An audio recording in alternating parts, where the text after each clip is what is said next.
শুনবেন উনি হচ্ছেন বুয়েটে চান্স পাওয়া আমার হচ্ছে ভাই হয় না আমার মামাতো ভাই আমার ছোটো মামার ছেলে আমাদের বংশের একমাত্র BUET student I am so much lucky and happy because he is a great result 100 out of 100 and that's why I like him very much and this video is only for inspiration my other students so যারা এখনও বুয়েটে chance পেতে চায় আমার তো এটা স্বপ্ন আমি সারা জীবন বুয়েটের সামনে যখনই যাই তখন চিন্তা করি যে বুয়েটে যদি একবার ঢুকতে পারতাম সো আমি পাই না তাতে কী হচ্ছে হয়তো আমার ছেলে পারবে আমার ভাইরা পারছে তো আমার স্টুডেন্ট যারা আছো যাদের বুয়েটে চান্স পাওয়ার ইচ্ছা আছে তারা ওর কথাগুলো শোনো এভাবে চলো ইনশাল্লাহ তোমরাও পাবে তাহলে আমরা তারিফের সাথে তার মুখ থেকে শুনি তারিফ কীভাবে বুয়েটে চান্স পেয়েছে এবং তার জার্নিটা কেমন ছিল বলো তার আসলে বুয়েটটা একটা অনেক প্রেস্টিজিয়াস ইনস্টিটিউট আমাদের চান্স পেতে গেলে অবশ্যই সবাই অনেক কষ্ট করতে হবে তো এই যে বুয়েট আর ঢাকা ভার্সিটি দুটোই অনেক প্রেস্টিজিয়াস কিন্তু দুটো আমাদের ডিফারেন্স হলো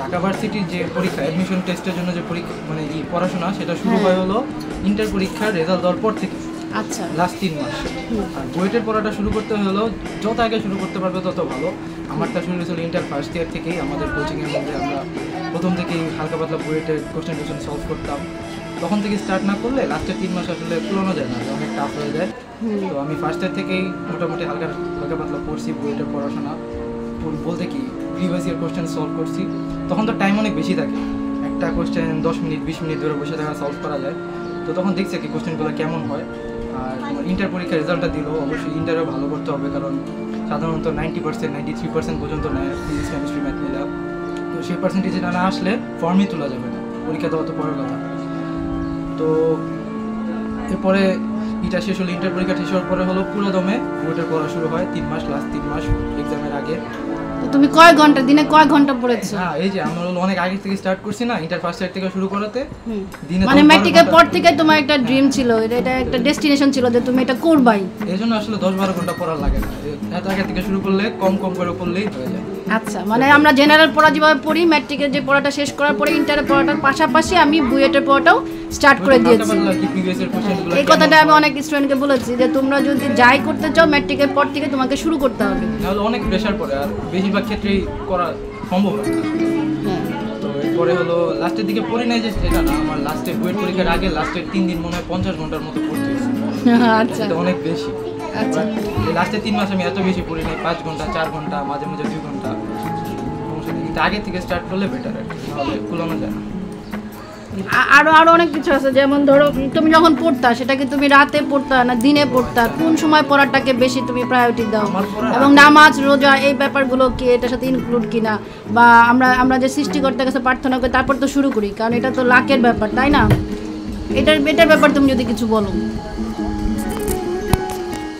এর ব্যাপারে হলো যে হ্যাঁ অবশ্যই লাক তো ম্যাটার করেই কারণ ধরো এর জন্য দেখা গেল তোমার 93% আসে না বা 90% আসে না ফিজিক্স কেমিস্ট্রি ম্যাথে তখন তো ফর্মই তোলা যাবে না এরপর অনেক সময় দেখা যায় যে ছেলেটা বুয়েটে টপ 200-এ আসার সামর্থ্য রাখে ওদিন লাকের কারণে তার প্রথম 1000-এও আসে নাই আবার অনেক সময় যে 1000-এও আসার যোগ্যতা রাখে না তারও 200-তে এসে পড়ে আর লাকের কারণে মিলে গেছে কোশ্চেন ইজি কোশ্চেনগুলো এসে পড়ছে বা তার কাছে যেটা প্রেফারেবল সেই কোশ্চেনগুলো আসছে তো হ্যাঁ লাক অবশ্যই ম্যাটার করে আরো অনেকটা জিনিস যেটা বলতেছিলাম এই যে নামাজের কথাটা এইটার ব্যাপারে তুমি কি বলবা যে সৃষ্টিকর্তার কাছে প্রার্থনা করা নামাজ পড়া অবশ্যই ইম্পর্টেন্ট মুসলিম যারা আছে যেটার ব্যাপারটা রেগুলার কি ব্যাপার মানে হঠাৎ করে একদিন পড়লাম না এরকম কিছু নাকি রেগুলার অবশ্যই কোনো বড় ভাইয়া যদি গাইড করে দেয় তাহলে অনেক ভালো যে এভাবে পড়বা এগুলা পড়বা মানে রেগুলার থাকাটা অনেক ইম্পর্টেন্ট কন্টিনিউটি রাখতে হবে নাহলে পসিবল না একদিনে হঠাৎ করে 30 ঘন্টা তোর পড়া যায় না দিনে থাকে 24 ঘন্টা সবার কাছে তো আস্তে আস্তে 2 ঘন্টা 3 ঘন্টা করে বুয়েটে পড়াটা হালকা হালকা পড়তে থাকলে লাস্টের দিকে যায় প্রেশার পড়বে না আচ্ছা তার মানে হচ্ছে তুমি যেটা বলছো সেটা হচ্ছে যে আমরা ম্যাট্রিক পরীক্ষা পরে পড়া স্টার্ট করব এবং এটা কন্টিনিউ করব তাই তো আর প্যাশন না থাকলে পসিবল যে আমরা তখন মোবাইল ছাড়া আমাদের ভালো লাগে না আমরা ফ্রেন্ড সার্কেল ছাড়া ভালো লাগে না তো তুমি এত ঝড়ের মধ্যে কিভাবে বই খাতার পেছনে বেশি সময় দিলা সেটা বলো এখন তো বাচ্চাদের পড়তে ইচ্ছা করে না পড়তে ইচ্ছা করার কারণ কি আর পড়তে ইচ্ছা করার কারণ কি প্যাশন পড়তে যাদের পড়ার প্যাশন আছে যাদের বই পড়তে চায় পড়তেই হবে তাদের না পড়তে দিলেও আটকে রাখলেও তারা পড়বে আর যাদের ইচ্ছা নেই ওদের গুতেও পড়ানো যাবে এটা ভাই বর্ণ হয়েছে নাকি এটা পরিবেশের জন্য হয়েছে মানে তুমি কাকে বেশি প্রায়োরিটি দাও তোমার আব্বু প্যারেন্টস একটু দেখবো প্যারেন্টসকে ডাকা হোক আমরা সেই দুজন প্যারেন্টসকে দেখতে চাই আসো চলে আসেন চলে আসেন। আসেন, আসেন। এখন আপাতত একটা এই যে হচ্ছে প্যারেন্টস আমার ভিডিওর এখানে আছেন, এটা হচ্ছে আমার ছোট মামা। এই যে মাইক। হ্যাঁ, উনি এখন কিছু বলবেন। সৌভাগ্যবান পিতা আমার মামা, ছোট মামা। জি বলেন, আপনার ছেলে যে বুয়েটে চান্স পেলো তা আপনার কিরকম অনুভূতি, এবং সে কিভাবে কি করলো এটা একটু শুনতে চাচ্ছি আমরা। বিসমিল্লাহির রহমানির রহিম। আসলে বাবা হিসেবে প্রত্যেকটা বাবারই উচিত তার সন্তানের দিকে খেয়াল রাখা। ঠিক তেমনিভাবে আমি চেষ্টা করছি যে ওর যে ইচ্ছাটা ছিল প্রথম থেকেই, যখন থেকে ও সায়েন্স নিল তখন থেকে ওরে আমি বারবার জিজ্ঞেস করতাম কি করার ইচ্ছা তোমার। ওর আসলে ওই স্বপ্নটাই ছিল ইঞ্জিনিয়ারিং সেকশনে পড়াশোনা করা। আমিও ওইভাবেই ওকে সাপোর্ট দিতাম যেটা দরকার। ও ইঞ্জিনিয়ারিং পড়বে, সেটা বুয়েটই ফার্স্ট চয়েস ছিল, এবং অন্য অন্য যেখানেই হোক ওর টার্গেট ছিল ইঞ্জিনিয়ারিং পড়াটা।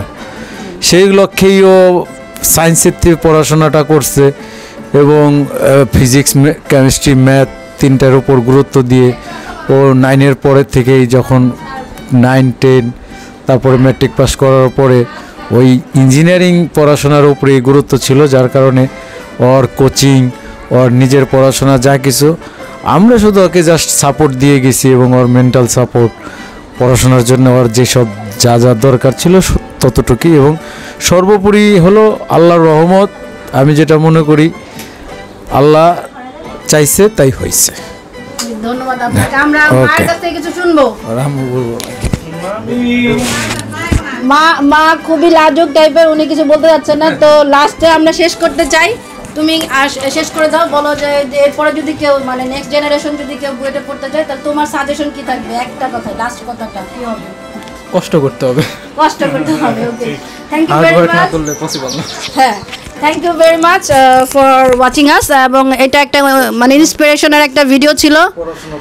হ্যাঁ, এটা পড়াশোনা এখন বাচ্চারা করতে চায় না, তারপরেও এ করেছে, এর জন্য অনেক অনেক দোয়া রইলো, আশীর্বাদ রইলো। তো আমার স্টুডেন্ট যারা এই ভিডিওটা দেখবে তারা এই কথাগুলো শুনবে, এবং বই খাতা এবং পড়ার মধ্যে মানে যেটা বলতেছিল যে বারবার তোমার ছোট থেকে একটা স্বপ্ন থাকতে হবে, এবং সেই স্বপ্নটা পূরণ করার জন্য অবশ্যই কষ্ট করতে হবে।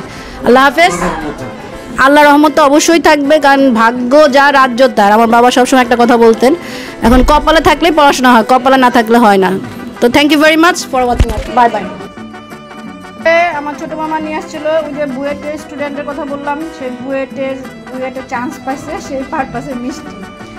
তো এটা যদি খুলি, মিষ্টি আপনাদের সবারই খুব পছন্দ, খুলে দেখাই কি আছে।